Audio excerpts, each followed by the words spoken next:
si usted lo pudo ver ayer en la sesión donde había representación de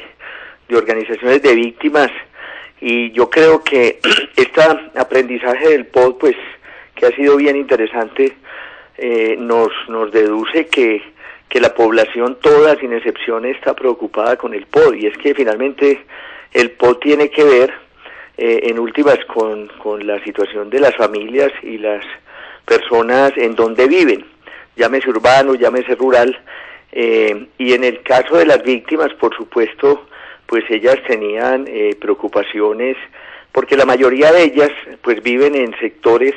digamos, de alto riesgo, en sectores apartados del centro de Medellín, en la periferia, en sectores de la Comuna 8, en sectores de la Comuna 1, de la 13. Entonces ellos se preocupan porque finalmente el POD sí va a definir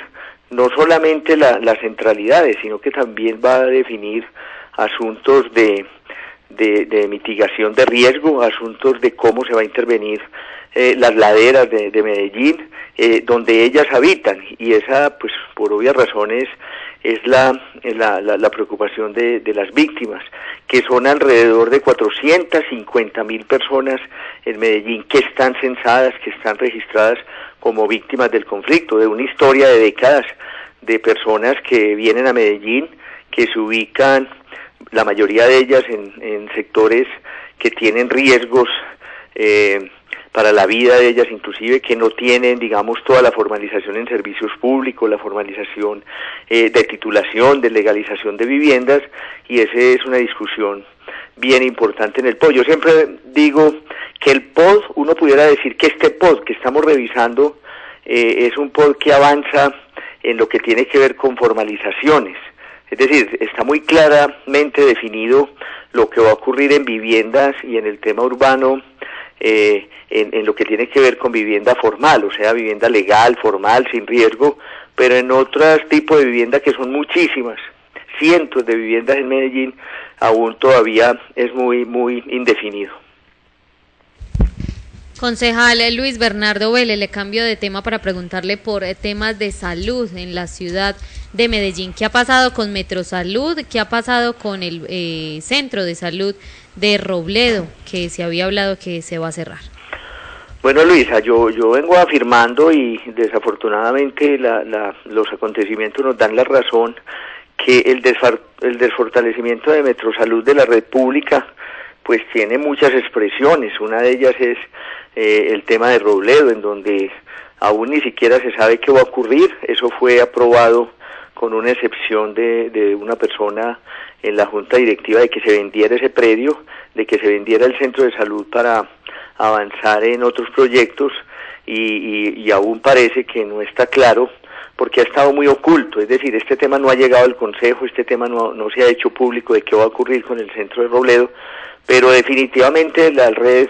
se viene desfortaleciendo en segundo nivel, en particular en el tema de urgencias, en el tema de reponer los servidores de salud, los médicos, las enfermeras que están saliendo, y hay una preocupación inmensa de los gremios de la salud. Es un manejo muy desafortunado el que viene dándose en Metrosalud, en donde inclusive le aviso que se acaba hace 3 días de aprobar en el Consejo una proposición hecha por mí, en donde va a ser un análisis muy exhaustivo de lo que viene pasando en Metrosalud, en el tema de atención en primer nivel, en segundo nivel, el tema de qué va a ocurrir con Robledo, pero también qué va a ocurrir con el Hospital Consejo de Medellín, que es para el servicio de los niños. Muy preocupante el tema de aumento, digamos, de los servidores públicos por prestación de servicios, pero a costa, digamos, de los médicos, de los trabajadores que son misionales, o sea, los que tienen la misión del servicio de salud, y esto se ha ido suplantando por otras personas administrativas, una burocracia que se amplía, pero a expensas, digamos, de los trabajadores de la salud que prestan el servicio directamente asistencial en Metrosalud. Concejal Luis Bernardo Vélez, a propósito del tema de Metrosalud, ¿usted también tiene conocimiento de las denuncias que se han hecho allí, por ejemplo, de la insubsistencia o de la supuesta insubsistencia de una persona porque no aprobó un cambio en el manual de funciones, tengo entendido, para que entrara otra persona, denuncias que tienen que ver con algunos malos manejos allá en Metrosalud? No, Cristian, totalmente de acuerdo. Yo creo que cualquier cosa que se diga, yo creo que es corta frente a lo que viene ocurriendo en Metrosalud. Inclusive la directora, ha habido denuncias de dentro y por fuera de Metrosalud, de cómo se dedicó a viajes, de cómo inclusive vamos a pedir cuentas de una persona, una funcionaria que con dineros públicos se dedica a viajar dentro y fuera del país, y Metrosalud está al garete, y Metrosalud está en manos de algunas personas, y quien no esté de acuerdo con eso, quien tenga el interés de trabajar en el objeto que tiene Metrosalud, o quien haga alguna denuncia, pues es perseguida y es satanizada. Yo le digo, Cristian, con todo el conocimiento y con toda la responsabilidad, es muy grave la situación de Metrosalud, es muy grave lo que está ocurriendo, porque finalmente Metrosalud, yo trabajé en Metrosalud hace alrededor de 17, 18 años, y los médicos, la mayoría, trabajamos allá, y uno veía que era una red querida por la población, por la comunidad, que inclusive en estos dos periodos anteriores siempre teníamos los concejales claro que había que inyectarle unos recursos a Metrosalud para mantener un servicio de calidad, de oportunidad en todas las comunas y corregimientos de Medellín, y esto se ha venido desfortaleciendo. A mí siempre, yo hago una reflexión, a mí me preocupó muchísimo cuando la directora de Metrosalud en la última sesión que ella estuvo, ponía como un resultado de Metrosalud el que hubiera disminuido las consultas médicas, que hubiera disminuido las consultas por urgencias, cuando uno sabe el colapso que tienen los servicios de urgencia, la demanda insatisfecha, como hace pocas semanas que hicimos una denuncia de cómo en el centro de salud de Santo Domingo la gente tenía que madrugar desde el día anterior estar buscando un ficho porque apenas se reclamaban 25 fichos, y ella mostrando como resultado que había disminuido las consultas médicas. Uno, desde un sector de un derecho como es el de la salud, cuando presenta quisiera presentar unos resultados económicos a costa del servicio de la salud de la gente más pobre, que es finalmente la que va de Metrosalud, me parece que es muy preocupante, porque hay una mirada de Metrosalud no de un servicio social, no de una rentabilidad social, no de fortalecer y respetar el derecho a la salud, sino como que fuera una empresa que tuviera que dar dinero y que tuviera que ser, rentable, y ese no es el objeto que se creó Metrosalud hace 20 años. Concejal, nos queda un minutico antes de ir al resumen y quiero aprovecharlo y preguntarle ¿qué piensa usted del tema de la Biblioteca España? Entonces, ¿el descuido o el afán del entonces alcalde, como lo plantean algunos, por inaugurar la obra con los Reyes de España, hizo que los contratistas no cumplieran y los pusieran a hacer algo que ellos dicen haber advertido no era lo más adecuado, pero ahora a todos nos toca pagar por el afán 11.000 millones de pesos? Eso es lo que hemos interpretado de todo este rollo. ¿Usted qué piensa de eso? Pues me parece muy grave, y yo creo que las investigaciones hay que hacerlas, porque nosotros no podemos tener varios discursos. Es decir, el dinero público hay que cuidarlo, el dinero público hay que presentarlo a los ciudadanos que somos los dueños, con toda la transparencia, con toda la calidad. Y si eso es así, pues primero me parece muy grave y habrá que hacer las investigaciones, pero me preocupa inclusive que no es solo la Biblioteca España, son muchas infraestructuras en la ciudad,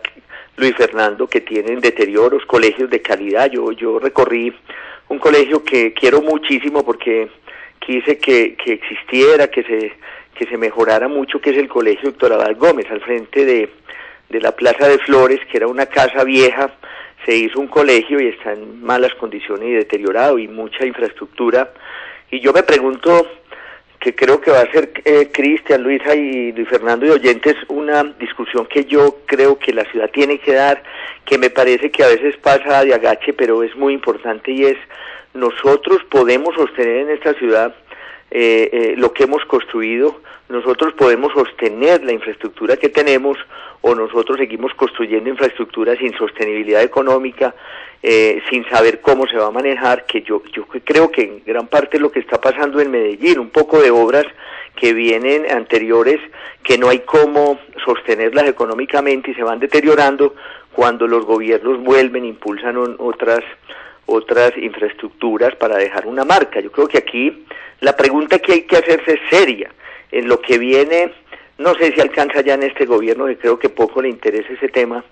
pero a los que vendrán y en los próximos planes de desarrollo es Medellín, ¿qué puede sostener de esas obras? ¿Qué puede fortalecer? Y no seguir construyendo al garete obras para dejar marcas que después se van deteriorando en el tiempo. Oiga, ¿será que en eso de colegios de calidad que están en malas condiciones, las bibliotecas, será que en eso de que, es que uno queda preocupado, concejal, porque uno cree que sí, que los dineros públicos son sagrados y no se pierden, pero como van las cosas eso va a terminar siendo pura paja? Pues yo creo que, Luis Fernando, que el no cuidar los dineros públicos tiene muchas expresiones, no solo, a veces para los ciudadanos y creo que para los políticos y los medios de comunicación solo es corrupción y solo es detrimento patrimonial cuando ponen una grabación de un fulano que le está dando una coima a un político, en fin, sino que hay muchas formas también del detrimento de lo público, es decir, la expresión puede ser vender lo público eficiente, la expresión puede ser el despilfarro, la expresión puede ser no mantener lo público, la expresión puede ser hacer un edificio sin las garantías y la calidad y después se deteriora rápidamente. Eso también para mí es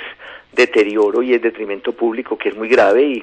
y que los ciudadanos finalmente a veces ni se dan cuenta, a veces ni lo conocen y la plata se va yendo por muchas vías. Pues concejal, le agradecemos mucho por su tiempo, que tenga feliz día y lo estaremos consultando. Bueno, Luis Fernando, un abrazo.